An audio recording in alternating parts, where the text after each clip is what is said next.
అహో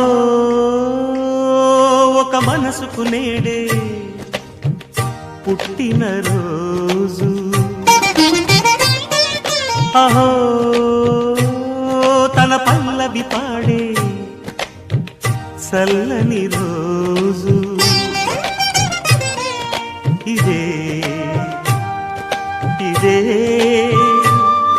కుహు స్వరాల కానుక, మరో వసంత గీతిక జనించు రోజు.